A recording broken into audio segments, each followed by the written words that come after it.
Aujourd'hui, j'aimerais parler d'une formule que j'ai inventée. Oui, je dirais bien que j'ai inventée. Vous ne la trouverez nulle part. C'est une formule qui est en fait issue de ce que j'ai vu durant mon expérience professionnelle en tant que pharmacienne. Il s'agit de S égale math au carré. C'est-à-dire quoi? S égale MAC au carré. Parlons-en aujourd'hui parce que c'est vraiment très important.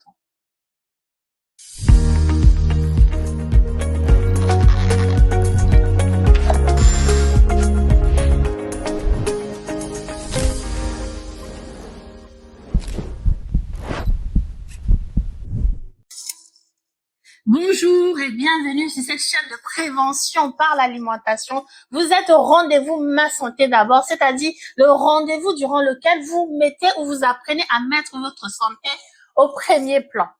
Alors, cette formule que j'appelle S égale MAC au carré, il s'agit d'une formule que j'ai créée pour définir en fait ce que c'est que la santé. À mon sens, par rapport à ce que j'ai observé au niveau de mon exercice professionnel, je vais dire à quelqu'un qu'en fait, lorsqu'on prend soin de soi, non seulement c'est pour sa propre personne, mais c'est pour les autres au carré. Donc, la santé, elle se maintient, elle s'acquiert, elle se conquiert. D'où je dis S égale MAC au carré. Au carré, pourquoi? Parce qu'il y a nous et il y a les autres. D'accord? Lorsqu'on a un petit bobo, bon, on le soigne, on acquiert la santé. Lorsqu'on a une petite infection, on va voir le médecin, il va donner l'antibiotique. Si l'infection est bactérienne, ça va passer. Lorsqu'on a une bonne santé, il faut maintenir cette santé. Mais aussi, lorsqu'on a une maladie vraiment chronique, une pathologie, on vous a fait un diagnostic, on dit oui, vous avez une maladie chronique que vous avez à vivre. Il ne faut pourtant pas baisser les bras, il faut absolument prendre soin de soi, qu'il s'agisse de l'hypertension, du diabète, toutes les maladies chroniques qu'on peut vous déclarer. Il faut absolument savoir que nous sommes faits du corps, de l'âme, de l'esprit. À partir du moment où le corps est malade, il faut aussi prendre soin non seulement de ce corps, mais aussi de l'aspect général de la personne, de l'âme qui est le siège des émotions, et mais aussi de l'aspect spirituel. C'est très, très important. Pourquoi j'ai dit ça? Je vais vous raconter 3 histoires au comptoir qui m'ont fait vraiment réaliser cela. Vous savez, lorsqu'une personne est malade, je prends principalement une personne qui est en couple. Lorsque cette personne est malade, l'environnement familial est totalement affecté. Je me souviens d'une dame qui avait son mari qui était malade, c'était une personne âgée.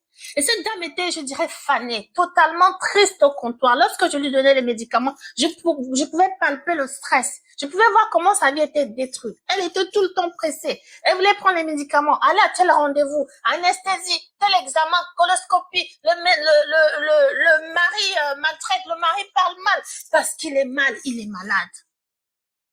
C'est-à-dire que cette femme était en train de vieillir dans une condition de tristesse totale parce que son conjoint était malade. Évidemment, c'est pas la faute de son conjoint, mais je peux dire aussi si on avait prévenu. Ça dépend de la pathologie, évidemment. Mais il y a des pathologies qu'on peut prévenir. Parlons par exemple du diabète de type 2, c'est une maladie qu'on peut prévenir. Et ça, on va le faire avec l'alimentation. Je voulais vraiment faire cette vidéo aujourd'hui parce qu'il y a encore des personnes qui croient que si elles sont en bonne santé aujourd'hui, elles vont se mettre à mal manger en disant que, oh, de toute façon, depuis que je mange mal, je suis en bonne santé. Mais vous êtes en train de construire votre futur par votre alimentation. C'est pas parce qu'on va bien aujourd'hui et on mange mal que ça ira bien demain.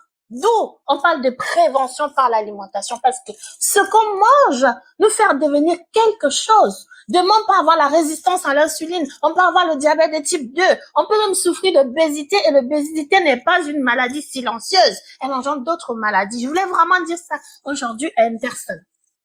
Pour finir l'histoire de cette dame, elle était tellement triste qu'à chaque fois, elle se retrouvait même à nous raconter son histoire et parfois, elle était au bord voilà, des larmes tout le temps. Donc, sa vie était empoisonnée. Pourquoi? Parce que son conjoint était malade. Donc, je vous reparle de cette formule qui dit que lorsqu'on prend soin de soi, on maintient sa santé, on l'acquiert, on la conquiert pour soi et pour les autres. Donc, j'ai dit que ma formule, c'est S égale MAC au carré. C'est pour les autres aussi, parce qu'on empoisonne le quotidien des autres, de ses enfants. Vous voyez, j'ai vraiment eu affaire à beaucoup de choses, et des personnes qui ont des pathologies psychiatriques, par exemple. J'ai une dame qui m'a parlé elle a la quarantaine, de son mari que je voyais au comptoir, je le vois plus, donc C'est la semaine dernière, je lui servais le médicament, je dis, oh, je vois que son traitement a changé. Maintenant, il avait des problèmes psychiatriques. Alors qu'au départ, le soin pour des bobos, des petits bobos, des problèmes de peau. Je dis, mince, vous savez, là, maintenant, il faut absolument qu'il fasse attention, qu'il fasse du sport, qu'il prenne soin de lui. C'est bien qu'il prenne son traitement aussi, qu'il suive vraiment les conseils du médecin, mais il faut pas qu'il se laisse abattre. Il faut qu'il continue à jouer sur sa qualité de vie. Il dit comment ça se passe les traitements. Je prenais ces renseignements. Elle me dit, mais de toute façon, c'est compliqué parce que c'est un cercle vicieux. Vous voyez quelqu'un qui avait une vie normale, en maintenant un traitement, qui a un cercle vicieux. Pourquoi? Le traitement le fatigue. Il ne peut pas aller courir. Mais il a besoin, parce qu'il est malade, d'aller courir, de prendre soin de lui. Mais parfois, la situation fait qu'il ne peut même plus faire ce qu'il faisait auparavant. Vous me direz, il aurait pu prévenir, oui, parce que quand on a un problème psychiatrique, quand on va voir le psychiatre, il y a forcément un élément déclencheur, il y a forcément quelque chose, quelqu'un m'a parlé des génétiques, mais il y a aussi tout ce qui est autour à faire. C'est très, très important de prendre soin de soi, de son âme, de son esprit, vraiment, du sien des émotions qui est là. Il y a beaucoup de personnes qui souffrent, par exemple, de dépression après la COVID-19. Auparavant, on n'avait pas autant de jeunes personnes qui souffrent maintenant des dépressions. On n'avait pas tout ça avant. Ça veut dire quoi? Les choses changent aussi en fonction du cadre de vie, de l'alimentation, de son environnement, de ce qu'on accepte, ce qu'on n'accepte pas. C'est une deuxième histoire qui m'a attristé, qui m'a vraiment donné envie de faire cette vidéo. Que le monsieur aujourd'hui ne peut même plus faire du sport alors qu'il aime faire du sport parce qu'il est dans une situation pathologique qui l'abat et vraiment qui diminue ses capacités. Les histoires sont nombreuses. J'ai moi personnellement eu affaire à quelqu'un qui était bien, tellement il était anxieux qu'il n'arrivait même plus à vivre une vie sociale, il n'arrivait même plus à aller s'asseoir dans un bar pour prendre un verre. Il n'arrivait même plus à faire ses propres lacets. Il fallait qu'on lui donne le traitement. Il ne s'en rendait même pas compte de sa propre maladie. Et toi qui es autour, qui est à côté, ben tu pleures. En fait, la personne, parfois, qui est à côté du malade, souffre même encore plus parce qu'il voit l'état du malade avant et après.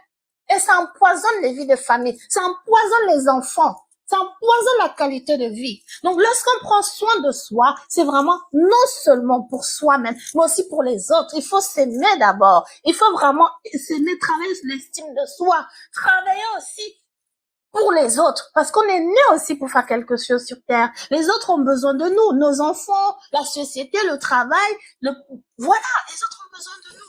Donc, vraiment, faisons attention, voilà, je dis, tous faisons attention à comment on mange, parce que lorsqu'on mange, on va quelque part.